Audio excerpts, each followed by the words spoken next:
Medical మరియు health care రంగంలో bright future కోసం వెతుకుతున్నారా? అయితే అరోరా అందిస్తున్న best paramedical and allied health sciences courses లో జాయిన్ అవ్వండి.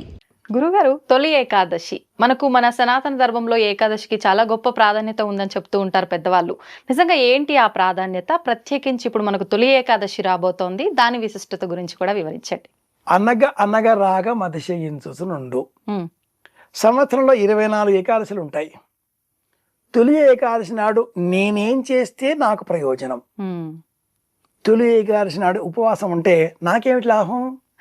పైగా కొద్దిగా గొప్ప ఆకలి వేస్తుంది.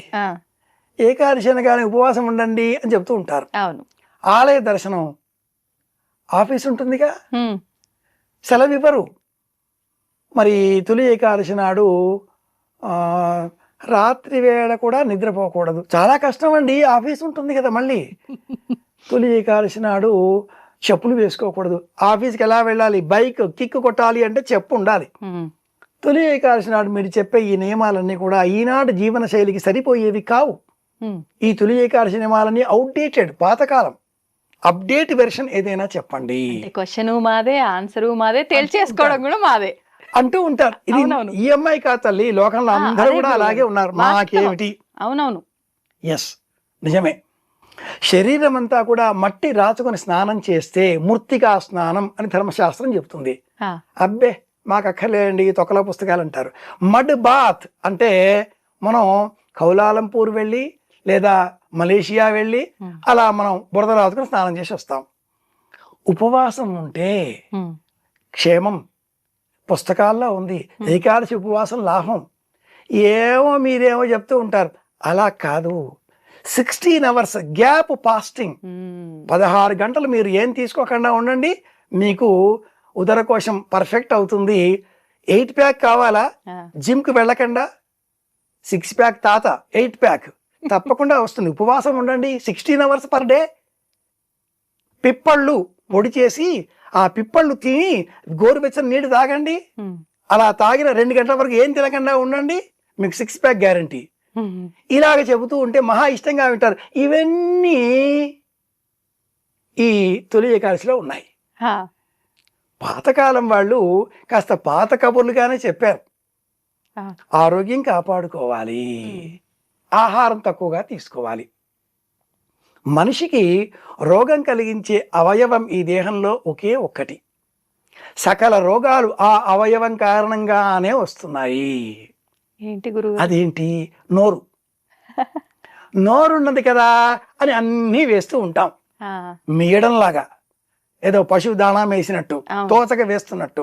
బబుల్ గం తినడంతో ఆరంభం చేసి చిక్కిలి మొదలుపెట్టి ప్రపంచంలో ఉండే డ్రై ఫ్రూట్స్ అన్నీ తినేస్తామన్నట్లుగా ఉపవాసం ఉంటే ఒక 24 చపాతీలు, ఒక 3-4 డజన్ల అరటిపళ్ళు, ఒక 20 ఏమంటారు మామిడి పళ్ళు సరిపోతాయండి పొద్దుటికి అనేవాళ్ళు ఉంటారు. ఇవాళ ఉపవాసం కదా, అన్నం వద్దు, పళ్ళు ఏవో తినమన్నారు గురువుగారు, పెద్ద పెద్ద వాళ్ళు చెప్పారు కాబట్టి నేను ఇవాళ పళ్ళే తింటాను, 2 డజన్ల చక్కెరకేళీలు తీసుకురండి చాలు, ఓ 2 డజన్ల చపాతీలు పూరీలు తినొచ్చని చెప్పారు కదా, సాయంత్రం చేస్తానులే అనేవాళ్ళు ఉంటారు. ప్రమాదకరం. నోరు చేసే తప్పులలో ఒకటి మెయ్యడం. దొరికిందల్లా మేస్తూ ఉంటాం. తొలి ఏకాదశి నాడు ఏమీ తినకూడదు కంప్లీట్ గా. అలా చెప్పకండి. మేము ఇనామ్ టాబ్లెట్ వేసుకోవాలి బీపీ కోసం, అలాగే డైనరా వేసుకోవాలి షుగర్ కోసం. ఉదయం లేవగానే 25 mg 50 mg వేసుకోకపోతే మాకు ప్రాణాలు పోతాయి. మాత్రాబలం వేదంలో ఉన్న మాట ఇది. శీక్షామ్యాక్ష్యామ వర్ణస్వర మాత్రాబలం సామసంతాన. వేదంలో మాత్రాబలం అంటే మాట్లాడే మాటకు ఉండేటటువంటి ధ్వని శక్తి. ఈనాటి కాలంలో మాత్రాబలం అంటే టాబ్లెట్ బలం. ఇలాంటితో మాట్లాడాలన్నా ఇవాళ రేపటి టాబ్లెట్లు వేసుకుని మాట్లాడుతున్నారట. కంటెంట్లోకి వచ్చేస్తే మాత్ర ఇంతటి బలం ఇస్తుంది. అది ఆనాడు అలా ఉండిందే. మాత్ర వేసుకోకపోతే మేము పడిపోతామండి. అలాంటప్పుడు ఉడకబెట్టనటువంటి ఓ అరటిపండు, నువ్వులు బెల్లం కలిపిన అంత ముద్ద, అంత కాదు అంత ముద్ద, అరచేతిలో పట్టేంత, పెసరపప్పు బియ్యం వేసి గంజి వార్చకుండా అలా ఉడకబెట్టిన పదార్థం కాసింత, జొన్నలు వేయించి వాటిని మిక్సీలో వేసి పౌడర్గా చేసి ఉడకబెట్టి ఆకాశింత ఇది తిని ఉపవాసం చేయవచ్చు, తప్పేం లేదు. శరీరం ఉండాలి. శరీరమాద్యం ఖలు ధర్మ సాధనం. తొలి ఏకాదశి నాడు పూర్వకాలంలో వాళ్ళు యజ్ఞం చేసేవాళ్ళు. శాకమేధము అనే ఓ యజ్ఞం చేసేవాళ్ళు. చైత్రం, వైశాఖం, జ్యేష్టం ఈ కాలాలలో ఎండలు బాగా కాసినందువల్ల భూమి బాగా మండిపోతుంది. అలా మండినందువల్ల హఠాత్తుగా వర్షం కురిస్తే పెరిగేటటువంటి ఆకుకూరలు, చెట్లు, చేవలు ప్రమాదకరం, విషతుల్యం కనుక మనం తినొద్దు. చాతుర్మాస్య వ్రత దీక్షలన్న పేరిట ఉపవాస వ్రతాలు ప్రారంభం చేస్తూ పీఠాధిపతులంతా కూడా ఒక చోట కూర్చొని ప్రవచనాలు చేస్తే మనమంతా పోయి వినాలి. ఒక పూట అంత ఎంతో కొంత తినాలి, ఉపవాసాలు చెయ్యాలి. ఆషాఢ మాసం అమ్మాయిని అత్తవారిని పంపించేసేయాలి. తొలి ఏకాదశి దేనికి లేకపోయినా ఈ ఏకాదశి ఉపవాసం పాటించాలి. గుడికి వెళ్ళాలి. శరీరమే గుడి. దొబ్బుకుంటూ తోసుకుంటూ ఆ దేవాలయాల వద్దకు వెళ్ళి భక్తులను తిడుతూ టికెట్లు కొనుక్కుంటూ ఫోన్లు చేయిస్తూ ఎందుకు దేవుణ్ణి భయపెడతారు? దేవుణ్ణి భయపెట్టే పని చేయకండి. మీ ఇంట్లో దేవుడు లేడా? శరీరంలో ఈ ఆలోచన చెయ్యండి. గుళ్ళకి వెళ్ళి దేవుణ్ణి భయపెట్టే పని చేయకండి. శక్తి ఉంటే, అవకాశం ఉంటే ఎవరూ లేనటువంటి గుడికి వెళ్ళవచ్చు, అరుదుగా ఉండే చోటకి వెళ్ళవచ్చు. అక్కడ డివైన్ ఒక రకమైనటువంటి ఆధ్యాత్మిక వాతావరణం, నేచర్ ఉంటుంది కాబట్టి పొల్యూషన్ ఉండేటటువంటి ఆలయాల దగ్గరికి వెళ్ళకండి. తోటి భక్తులను హింసించకండి. ఉపవాసం ఇలా చేయండి. తొలి ఏకాదశి నాడు స్వామి నిద్రిస్తాడు. దేవుడు నిద్రించడం ఏంటి అని పక్క వాళ్ళు మనం వెక్కిరిస్తూ ఉంటారు. మెటబాలిజం, శరీరంలో ఉండేటటువంటి జీర్ణ మండల వ్యవస్థ, శరీరానికి సంబంధించిన సమతౌల్యత పాటించేటటువంటి వ్యవస్థ అది తగ్గుముఖం పడుతుంది, యాక్టివ్గా ఉండదు. ఎందుకని? అగస్త్యార్జం కారణంగా అగస్త్య దర్శనం కావడంతో పగటి కాలం తక్కువ, రాత్రి కాలం ఎక్కువ అవుతుంది. దక్షిణాయన పుణ్యకాలం. అవును. పగటి కాలం తగ్గిపోవడంతో జీర్ణం కాదు ఇంకా. అవును. అందుకని సూర్యోదయం కంటే ముందే లేవండి, 3 గంటలకే లేచి కూర్చోండి, 8 పడుకోండి. మన వాళ్ళు పిచ్చాళ్ళే పెట్టల. ఋతుకాల ధర్మాలకు అనుకూలంగా మన పండుగలు ఉంటాయి. అలా స్వామి నిద్రిస్తాడు అంటే అర్థం మన శరీరంలో ఉండేటటువంటి చైతన్య శక్తి తగ్గుతుంది, యాక్టివ్గా ఉండం. ఆషాఢం, శ్రావణం, భాద్రపదం, ఆశ్వీజం, కార్తీకం ఈ 5 నెలలు స్లో అయిపోతుంది మన బాడీ. అందుకే ఈ 5 నెలలలో ఎన్ని పండుగలో.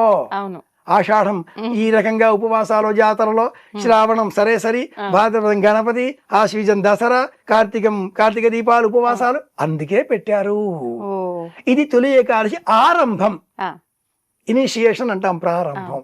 ఆకుకూరలు మానేయండి, శ్రావణంలో పాలు తీసుకోకండి, భాద్రపదలో పెరుగు మానేయండి, అలాగే ఆశ్వీజ కార్తీకాలలో పప్పు ధాన్యాలు తినకండి, జీర్ణం కాదు. మరి వేరేవి తినండి. మజ్జిగ, పెరుగు వద్దండి, మజ్జిగ తీసుకోండి. ఇలాంటి నియమాలతో ఉన్నవే మన పండుగలన్నీ. ఇది మర్చిపోయి మనం షార్ట్ కట్ మెథడ్ కావాలి కదా అంటూ సూక్ష్మంగా ఆలోచిస్తే భయపెట్టవద్దు. ఈనాటి కాలంలో అనేకులు ఈ మాధ్యమం ద్వారా మాట్లాడేటటువంటి బహురూప టీవీ వేష పండితులు భయపెడుతున్నారు. జనాలని భయపెట్టవద్దు, జ్ఞానం ఇచ్చే ప్రయత్నం చేయండి, వైజ్ఞానికంగా ఆలోచించండి. స్వామి నిద్రపోడు, చైతన్యం తగ్గుతుంది. ఒక్కసారి మళ్ళీ పగటి కాలం పెరగగానే కార్తీక మాసం తరువాత మారిశరం, పుష్యం, మాఘం ఇక మళ్ళీ మన శరీరం యాక్టివేషన్ తీసుకుంటుంది. సంక్రాంతి రాగానే మాఘమాసాలు, పెళ్లిళ్ళు, పగలు పెరిగిపోతుంది కాలం. ఇది తొలి ఏకాదశి, విష్ణు శయన ఏకాదశి అని పేరు. నాకేమిటి, భార్యాభర్తల మధ్య అన్యోన్యత పెరగాలి అనే ఆలోచన కలవారు ఈ అశూన్య శయన వ్రతం అనే పేరిట తొలి ఏకాదశి నుంచి వచ్చేటటువంటి ప్రతి నెలలో కూడా విధియ తిథి నాడు గసగసాలు, కొబ్బరికోరు, బెల్లం, పంచదార వీటితో ఉండలు చేసి విష్ణువుకు నివేదనగా సమర్పించి భార్యాభర్తలు స్వీకరించాలి. పెళ్ళైన వాళ్ళు తీసుకోవాలి ప్రసాదం. పెళ్ళైన వాళ్ళకే పరిమితమైన దైవ ప్రసాదం ఇది, వాళ్ళిద్దరి మధ్య అన్యోన్యత. అలాగే ఏకాదశి అనగానే ఇతర 23 ఏకాదశులలో ఉన్నట్లుగా శరీరాన్ని శుష్కింపజేసి, దుఃఖపెట్టి, కృషింపజేసి స్వామి నీవే దయా అంటూ ఏడవకుండా శక్తి ఉంటే ఉండండి. ఈ శక్తి కూర్చునే నిమిత్తమే ఈ నెలకు ముందే నిర్జల ఏకాదశి అనే పేరిట జ్యేష్ఠ మాసంలో ఒక పర్వం ఏర్పాటు చేశారు. నీళ్లు కూడా తాకుండా ఉండే ప్రయత్నం, ట్రయల్స్, ఇవన్నీ రిహార్సల్స్. ముందుగా ప్రిపేర్ అన్ని రిహార్సల్స్ అయితే తొలి ఏకాదశికి మనం రెడీ అయిపోతాం, టేక్ తీసుకోండి అనడానికి. అందుకోసమే ఈ ఏకాదశి నాడు శక్తి ఉంటే ఉపవాసం, శక్తి ఉంటే జాగరణ, శక్తి ఉంటే ఆలయం, శక్తి ఉన్నంత మేరకే దానం. అప్పు చేసి కాదు, మన దగ్గర ఎంత ఉందో అందులో 10%. అసలు ఏం దానం ఇవ్వాలి గురుగారు? ఇతరులకు ఇచ్చే ప్రయత్నం చేయాలి. ఏమి ఇవ్వాలి? మన వద్ద ఏవి ఉంటే అవి, ఎదుటి వారికి ఏవి అవసరమో అవి. ఈ ఆషాఢ మాసంలో అందరికీ అవసరం అయ్యేవి పడుకునే నిమిత్తం వినియోగించేటటువంటి చాపలు, దిండు, కప్పుకునే రజ్జాయిలు, రగ్గులు, ధావళి, కంబళి. పూర్వకాలం ఈ ఆషాఢ మాసం తొలి ఏకాదశి నాడు ధావళి, తెల్లని వస్త్రం, ఇది దానంగా ఇవ్వాలి. అలాగే బియ్యం మనం తినకూడదు కదా, ఈ నియమం కాకుండా తినడమే అరుదుగా ఉండే, ఎక్కడ దొరుకుతుందా అనేటటువంటి అర్ధులు ఉంటారు, వాళ్ళకి ఇచ్చేయండి. పళ్ళు దానం ఇవ్వండి. ఏమేం దానం ఇవ్వాలి? కంబళి, ధావళి, బియ్యం లేదా ఇతర భోజన చిరుధాన్యాలు. అన్నిటికంటే కూడా ముఖ్యం పళ్ళు. అందులోనూ దానిమ్మ పండు కాకుండా, అలాగే పైనాపిల్ కాకుండా దేశీయమైన పండ్లు దానంగా ఇవ్వండి. ఎందుకని గురువు? పైనాపిల్ దేశీయం కాదు, ఈ దేశం పండు కాదు కాబట్టి ఇవ్వకూడదు. దానిమ్మ పండులో వేలాది గింజలు ఉంటాయి, ఒక గింజ ఓ ప్రాణానికి ప్రతీక. పూర్వకాలంలో దానం ఇవ్వాలి, అరటి పండు ఇవ్వాలి అనేవారు. అరటి పండులో గింజ లేదుగా, మోక్షం. కాబట్టి అరటి పండే వాయనం, అరటి పండే దానం, ఇంకా ఏ పండు ఇవ్వకూడదు. జామ పండు ఇచ్చేవారు కాదు, దేశీయం కాబట్టి ఇస్తున్నారు. బత్తాయి కూడా ఇస్తారు, బత్తాయి కూడా గింజలు ఉంటాయి కాబట్టి ఇస్తున్నారు. కానీ అరటి పండు ఒక్కటే దానం ఇవ్వాలి, మిగతా అవి ఆహారం లేదు వారికి అని ఇస్తున్నామని ఇవ్వాల్సిందే కానీ సంకల్పపూర్వకంగా వాయనంలో ఇవ్వకూడదు. పూర్వకాలం వాళ్ళు ఇచ్చేవాళ్ళు కారు. తొలి ఏకాదశి నాడు తెలుసుకున్నాం కనుక ఆచరణలో ఉంచే ప్రయత్నం చేద్దాం. కార్యాలయం ఉంది, తప్పనిసరిగా వెళదాం. కార్యాలయం పని దైవం కంటే ఎక్కువ, ఆలయం కంటే కార్యాలయమే పెద్ద. ఇది కూడా ఆలయమే కదా, పుస్తకాలంటే గ్రంథాలయం, పని చేసే చోటు కాబట్టి కార్యాలయం. దేవుడు ఉంటాడు కాబట్టి దేవాలయం, వైద్యుడు ఉంటాడు కాబట్టి వైద్యాలయం, ఇలా ఎన్నో చెప్పొచ్చు. కాబట్టి ఆధ్యాత్మికులం అయిన మనమంతా ప్రత్యేకంగా కార్యాలయం వెళదాం. పని ఎగ్గొట్టకుండా పని దైవంగా మన పని మనం చేసుకుందాం. మరి ఆహారమో వాయుపురాణాన్ని అనుసరించి పెసరపప్పు బియ్యం కలిపిన అన్నం అది తినొచ్చు, దోషం లేదు. అంటే ఏ సమయంలో తినొచ్చు గురుగారు? మధ్యాహ్నం ఒక సమయం, 6 నుంచి 9 ఉదయం తినమని చెప్పారు శాస్త్రంలో. అలాగే సాయంత్రం 6 నుంచి 8 మధ్యలో ఈ సమయాలు తీసుకోవచ్చు అని చెప్తారు. నక్తం హవిష్యాన్న మనోదనం వా, ఈ శ్లోకాలు చాలా వస్తాయి వాయు పురాణంలో. మనం మాత్రం శాస్త్రాన్ని తెలుసుకొని మన జీవిత అవసరాలకు అనుకూలంగా మార్చుకొని కొద్దిగానైనా అనుసరించే ప్రయత్నం చేద్దాం. అసలు మానేవేయడం కంటే తెలుసుకుని కొద్దిగానైనా ఆచరించడం పుణ్యప్రదం కదా, ఇలా చేద్దాం. గురుగారు, ఇప్పుడు ఆషాఢ మాసంలోనే తొలి ఏకాదశితో పాటే ఇందాక మీరు అన్నట్టుగా ఆడపిల్లని వాళ్ళ పుట్టింటికి పంపించే విధానము, ఇంకొకటి బోనాల ఉత్సవము, ఆడవాళ్ళు గోరెంటాకు పెట్టుకోవడం, ఇవన్నీ కూడా అంటుంటారు. ఎందుకని ప్రత్యేకించి ఈ మాసంలోనే ఇవన్నీ కూడా? ఆషాఢ మాసం మిగతా అన్ని మాసాల కంటే కూడా ప్రత్యేకం. పూర్వాషాఢ, ఉత్తరాషాఢ అనే నక్షత్రాల సమీపంలో చంద్ర సంచారం ఉన్న కారణంగా ఈ మాసానికి ఈ పేరు వచ్చింది. ఇది ధనురాశికి సంబంధించిన నక్షత్రాలతో కూడుకున్న మాసం. పూర్వాషాఢ, ఉత్తరాషాఢ నక్షత్రాలు ధనురాశిలో ఉంటాయి. మాకేంటండి తెలుసుకుంటే అంటారేమో, మీకోసమే చెప్తున్నాను. ఆషాఢ మాసంలో భార్యాభర్తలు సంగమం చెయ్యకూడదు. నూతనంగా వివాహమైన వధువుని మాత్రమే మనం వేరుగా ఉంచేస్తున్నాం. కానీ శాస్త్రం తెలిసిన ప్రాచీనులు ఎవరు భార్యాభర్తలు ఒకచోట ఉన్నా కూడా సాంసారిక జీవితాన్ని గడిపేటటువంటి వారు కాదు. ఎందుకని? ఈ పూర్వాషాఢ, ఉత్తరాషాఢ నక్షత్రాల సంబంధంగా ఉండే వ్యవహారం అంతా ధనురాశి. ధనురాశిలో ఉండేటటువంటి మూలా నక్షత్ర స్వరూపం మన్మథుడు. ఆ మన్మథుడిని ఈ మూలా నక్షత్రంతో కూడుకున్న ధనురాశికి 180 డిగ్రీలలో ఉండేటటువంటి మిథునం, ఆర్ద్ర నక్షత్రంలో ఉండే శివుడు ఆధిపత్యం. శివుడు మన్మథ దహనం చేసినవాడు, అవును. మన్మథుడు లేకుండా చేశాడు. మన్మథుడు ఉంటేనే కదా భార్యాభర్తలు, గృహస్థ జీవితం, సాంసారిక జీవితం, పిల్లలు, వంశం అభివృద్ధి అంతా కూడా. ఉమ్. ఇది సక్రమంగా ఉండాలి, ఈ మాసం దూరంగా ఉండాలి, ఓ. అప్పుడు శివానుగ్రహం కలుగుతుంది. ఆ తర్వాత సింహవాహిని అయిన కన్యాస్వరూపంతో ఉండేటటువంటి పార్వతీదేవిని వివాహం చేసుకుంటాడు పరమేశ్వరుడు. వేలాది కిరణాలుగా కిరణకాంతులు వెలువడతాయి, ప్రపంచం వృద్ధిలోకి వస్తుంది. కనుక పూర్వకాలంలో ఆషాఢం అమ్మవారిని సంకల్పం చేసుకోవడం కోసం బోనాల జాతరలు, అమ్మవారి రూపానికి ప్రతీకగా ఉండే ఇంటిలో ఉండే కన్యకామణిని ఇంటికి రప్పించి మా ఇంటి ఆడపడుచు మా ఇంట్లో ఉంటుంది అంటూ ఆ అమ్మాయికి బహుమానాలు, అలంకరణలు అన్ని ఇవ్వడం, అమ్మాయికి బోనం అంటే భోజనం పెట్టడమే, అది సాత్విక భోజనం పెట్టడమే, ఇలాంటివన్నీ కూడా ఈ మాసానికి నియమంగా చేస్తూ కొత్తగా వచ్చిన అమ్మాయి, కోడలు, అలాగే కూతురు, మహిళలు ఎవరైనా కూడా నీటిలో ఎక్కువగా వ్యవహారం చేస్తూ ఉంటారు. బట్టలు ఉతకడమో మరింకేదో. వేళ్ళకి సంబంధించిన ఆ కాళ్ళకి సంబంధించిన ఆ చివరలు తడితో ఎక్కువగా ఉంటాయి, వ్యాధులు వస్తాయి. కాబట్టి గోరింటాకులో హెనాటనిస్ అనే ఒక యాసిడ్ ఉంది. ఈ హెనాటనిస్ అనే యాసిడ్ కారణంగా ఈ గోళ్ళలో పెరిగేటటువంటి బ్యాక్టీరియా చచ్చిపోతుంది. అందుకని ఆషాఢ మాసంలో గోరింట తప్పనిసరి. మా వారు అక్కడ ఉన్నారుగా, నేను పుట్టింటికి వచ్చా కదా అనేటటువంటి ఆ అమ్మాయి భర్తను తలుచుకుంటూ గోరింట పెట్టుకుంది. మరునాడు గోరింట కడిగేసింది. బామ్మగారు చూచి గోరింట పూచింది కొమ్మ లేకుండా అనే పాట పాడుతూ, ఎర్రగా పూచిందా, నీ భర్త చాలా మంచివాడే, కాస్త పరచగా పూచిందా, నీ బుద్ధి ఏదో వెరితెరలు వేస్తుంది, ఏమిటి సంగతి, ఇలా చెప్పేటటువంటి బామ్మలు.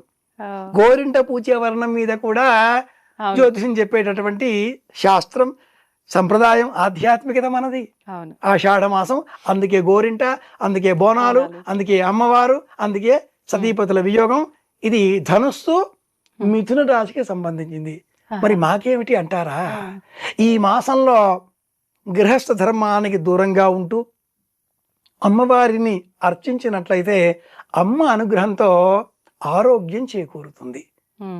ఎక్కడ ఆరోగ్యం ఉంటుందో అక్కడ ఐశ్వర్యం వస్తుంది. ఎక్కడ ఐశ్వర్యం ఉంటుందో అక్కడ ఆనందం ఆటోమేటిక్గా వస్తుంది. ఆరోగ్యం, ఐశ్వర్యం, ఆనందం, ఈ 3 మెట్లు మనకు లభిస్తాయి. గురుగారు, ఇప్పుడు మీరు బోనం అనగానే సాత్విక భోజనం పెట్టడం అన్నారు కదా, కానీ మనం ఇప్పుడు ఈ బోనాల ఉత్సవాలు ఇవన్నీ చూస్తే ఎక్కువగా జంతు బలులు, ఇవన్నీ సాకలు పోయటం, కళ్ళు సాక అని రకరకాలుగా చూస్తున్నాం. మరి ఈ సాంప్రదాయం ఎక్కడి నుంచి వచ్చినట్టు? అమ్మవారిని అర్చించడం సమయవామం, సమయ దక్షిణం అంటే వామాచార అర్చనలు కూడా సాధనా ప్రపంచంలో ఉన్నాయి. అమ్మవారిని సాత్విక రూపంలో అర్చిస్తే కాస్త సమయం ఎక్కువ పడుతుంది అని ఆలోచించినటువంటి మానవ మేధ షార్ట్ కట్స్ కావాలిగా. అందులో ఈ తాంత్రిక ప్రయోజనాలతో అమ్మవారిని స్వాధీనం చేసుకునే పద్ధతులను ప్రారంభం చేసింది. ఈ సంప్రదాయానికి అస్సాం ప్రారంభం, అలాగే కేరళ, ఈ 2 క్షేత్రాలు ఈనాటి కాలంలో అమ్మవారి అర్చనలకు సుప్రసిద్ధం. ఈ నేపథ్యంలో ఆషాఢ మాసానికి సంబంధించి ప్రకృతి పర్యావరణాన్ని పూజించడం, నేచర్, వర్షాలు పడతాయి, ప్రకృతి పులకరిస్తుంది, మొలకలు మొలకెత్తుతాయి. అమ్మవారు ప్రకృతి, ప్రకృతి నమః, వికృతి నమః. వారాహి దేవత, అమ్మవారిని పూజించడం. అమ్మవారిని శాంతపరచాలి అంటే రాముడు మంచి బాలుడు, మంచి పిల్లవాడు, అమ్మవారు సంతోషిస్తారు, అనుగ్రహించరు. కొక్కిరాయిల వేషాలు వేస్తే ఏం కావాలి నీకు తీసుకో అంటూ 2 దెబ్బలు వేసినా అడిగింది ఇచ్చేస్తారు. మారాన్ చేసినా కాస్త వీడితో మనం ఎగలేమబ్బా, ఇచ్చేస్తే ఓ పని అయిపోతుంది, ఇచ్చేస్తారు తల్లి తండ్రి. అలాంటి పద్ధతులలో వచ్చినవే ఈ వారాహి లేక ఇతర తంత్ర సాధనాలు, శారదా తంత్రం, ఇవన్నీ 62 తంత్ర గ్రంథాలు. ఆ గ్రంథాలలో ఉన్న ప్రకారంగా ఆషాఢ మాసంలో అమ్మవారిని ఉపాసన చేస్తారు ఉపాసకులు. ఉభయ గోదావరి జిల్లాలలో, రాజమండ్రి తదితర ప్రాంతాల్లో, కాకినాడలో బాగా వ్యాపకంగా ఉండే వారాహి ఈనాటి కాలంలో ఇంటింటా వచ్చి చేరింది. అవునండి, కొత్తొక వింత పాతక రోత. కాశీలో కూడా చూద్దామనే ప్రయత్నాలు పెరిగాయి. అలాగే విశాఖపట్నం, విజయనగర ప్రాంతంలో శ్రీకూర్మ క్షేత్రం, అక్కడ కూడా వారాహి అమ్మవారి ఆలయం. ఇక్కడ అక్కడ అని కాదు, అనేక చోట్ల మనం చూడవచ్చు. తెలంగాణలో నిర్వహించేటటువంటి బోనాల జాతరలో కళ్ళు శాఖ, మాంసాహార సమర్పణ ఇవి లేవు. బోనములో తెల్లటి అన్నం, చింతపండు పులుసు ఇవి మాత్రమే ఉంటాయి. తెలియని కొందరు జానపదులకు సంబంధించిన సంస్కృతి కనుక మేమేం తింటామో అది అమ్మకు పెడతాం అనేటటువంటి ఆలోచన కలవారు అలా వీటిని కూడా సమర్పించడంతో ఈ పండగ అంటే ఇదే అనే అర్థం లోకంలో వ్యాపించింది.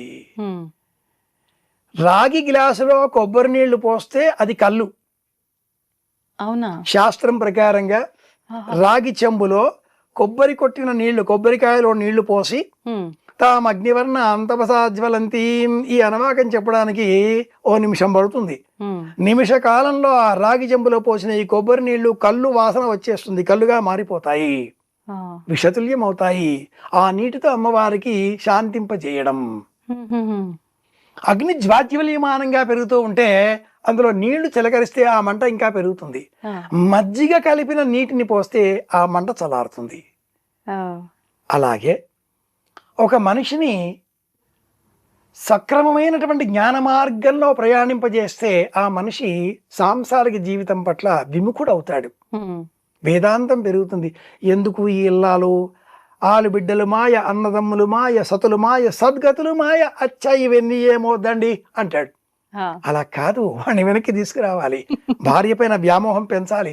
సాంసారిక జీవితం, పిల్లలు, ఇల్లాలు, డబ్బు సంపాదించాలి, ఖర్చు పెట్టాలి, ఇలా కూర్చోవాలి, కిరాయి కట్టాలి, డబ్బు కావాలిగా, ఇంట్లో ఉండాలిగా అంటే ఆకర్షణలు. అందుకే కళ్ళు, నీరా ఇవన్నీ కూడా. చైత్ర వైశాఖ జ్యేష్ఠ మాసాలలో మండిపోయే ఎండలను శాంతింపజేసే నిమిత్తంగా తాటి చెట్లు, ఈత చెట్లు, గౌడ కులస్తులు అందించేటటువంటి శీతల పానీయాలు, కొబ్బరి నీరు ఇవన్నీ శీతల పానీయాలు. అలాగే అనేక ధాన్యాలను నీటిలో నానబెట్టి, ద్రాక్ష పళ్ళను నానబెట్టి వాటి ద్వారా వచ్చే నీటితో తాపాన్ని శమింపజేయడం. ఇందులో రసాయనాలు లేవు, కృత్రిమత్వం లేదు, ఈనాటి కాలంలో వినియోగించేటటువంటి వివిధ పదార్థాలు లేవు, నిషా లేదు, మత్తు పదార్థం లేదు. ఇవన్నీ ఈనాటి వాళ్ళు మేం తింటాం కదా అమ్మవారి పేరు చెప్పి అనే క్రమంలో పోతున్నారు. ఇది తప్పు, ఇది దూష్యం, ఇలా చేయకూడదు. తెలిసిన తర్వాత చేయడం మానాలి, అంతే కదా. కానీ మనిషి మనసు ఎలాంటిది అంటే అటువైపు పోకూడదు, అటువైపే పోతుంది. ఇవి చూడకూడదు, అవి చూసేవారి సంఖ్య ఎక్కువ. ఇది తినకూడదు, ఆ వస్తువు ధర 800 నుంచి 1000కి పైగా చేరింది. అది మాంసాహారం కావచ్చు, శాకాహారం కావచ్చు. 1000 రూపాయల దాకా ఒక వస్తువు కిలో ఉంటే 20 రూపాయలు టమాటా కిలో దొరుకుతున్నప్పుడు మనిషి ఏది తినాలి? 1000 రూపాయల వస్తువా టమాటానా? నాలికకు లొంగిపోయి అటువైపే మరలుతున్నాడు. దొరుకుతుంది అంటూ వాదిస్తున్నాడు. వాదించడం తెలియని కారణం చేత వచ్చినవే ఈ తామసిక సమర్పణలు, కానీ శాస్త్రం ప్రకారంగా లేవు. శక్తి క్షేత్రాలలో వీటిని సమర్పించే విధానాలు వేరు. ఏ ఆలయానికి ఆలయం, ఆలయ ఆగమ ధర్మ నియమావళి ఒకటి ఏర్పడి ఉంటుంది కనుక వాటినే పాటిస్తుంది, అవే పాటించాలి. ఓకే గురుగారు, ఇప్పుడు అంటే విన్నాను ఒకసారి ఎవరో చెప్తుంటే కొన్ని క్షేత్రాల్లో కూడా ఇంతకు ముందర ఈ బలి సాంప్రదాయం ఇదంతా ఉండేది అని చెప్పి, అంటే ఇది కూడా అక్కడ ప్రాంతాల్లో వాళ్ళు మాకు నచ్చినట్టుగా దేవుడికి నివేదన చేస్తానే భావనతో చేస్తుందేనా, లేదంటే ఎలా అంటారు? ఒక 1000 ఏళ్ల కింద ఆలయాలు లేవు. చాళుక్యులు, పల్లవులు, చోళులు వచ్చే వరకు ఆలయాలు ఇంత నిర్మాణాలు లేవు. ఆలయాలలో కూడా గ్రామీణులు, పల్లీయులు, కన్నప్పలు వారి తోచిన వ్యవహారాలు చేసేవారు. రాజకుమారి కన్నప్ప చూసాం, కృష్ణంరాజును చూసాం, ఈనాడు తిమ్మన్నని చూస్తున్నాం. ఎవరితో వాళ్ళదే. ఏది ఉత్తమం మన మనసు చెబుతుంది. పుక్కిట నీళ్లు పట్టుకొని చేతిలో కరుకు కొమ్మలు పట్టుకొని మాంసపు ముక్కలు కాల్చినవి అయ్యా శివయ్య తిను అంటూ అందించేటటువంటి భక్తుడు రాజకుమార్ కాలంలో. నోట పుడిసిల నిండా నీరు, చేతులు ఖాళీ లేవు కనుక అలా, అంతేగాని పుడిసిల నిండా నీరు పట్టుకుని గబగబా రన్నింగ్ రేస్తో పరిగి వచ్చేటటువంటి నేటి జీవనం ఇది. మనం మన విషయంలోనికే పరిమితం అవుతే అవును. భక్తి కాలాన్ని అనుసరించి ఉంటుంది. ఆ, ఆలయంలో గ్రామీణులు జానపదులు వాళ్ళు ఏవి తినేవో అవి అర్పించేవారు. క్రమేణా నాగరికత పెరగడంతో ఉమ్, ఇండ్లలో చేసుకుని తీసుకువచ్చి సమర్పించేవారు. ఇంకా పెరగడంతో అక్కడ లభించే పదార్థాలు సమర్పించడం, పళ్ళు, సాత్విక ఆహారం, ఏమి తింటే మనలో ఏ గుణం మారుతుందో తెలిసిన తర్వాత వాటినే తినాలి అని చెప్పడం, అలా సంస్కృతిని మార్చుకోవడం కాలంతో వచ్చిన నియమం. ఆ, వ్యవసాయం చేసే వ్యక్తి క్షత్రియుడు మాంసాహారమే తినాలి, ఉమ్, బుద్ధిజీవి సాత్విక ఆహారమే తీసుకోవాలి. ఒక వర్గం, ఒక విధానం ఇది. ఓకే. ఒక నియమానికి కట్టుబడి ఉండాలి. ఆ, క్రమేణా ఆలయాలలో ఉండే ఆచారాలు ఎప్పుడూ ఒకే విధంగా ఉండవు. తిరుపతిలో లడ్డు తిరుపతి కాలం నుంచి ఉండేదా? ఉమ్, 80 ఏళ్ల చరిత్ర మాత్రమే, ఓ, అంతకు పూర్వం లేదుగా. అవునా? ఆ, అలా ఆ ఆచారాలన్నీ మారుతూ ఉంటాయి. ఆలయాలను సమర్పించే ఈ సాత్విక మాంస ఆహార నివేదనాదులు ఇవన్నీ కూడా మారుతూ ఉంటాయి. ఉమ్. ఆత్మ సమర్పణ ఇది ప్రధానం.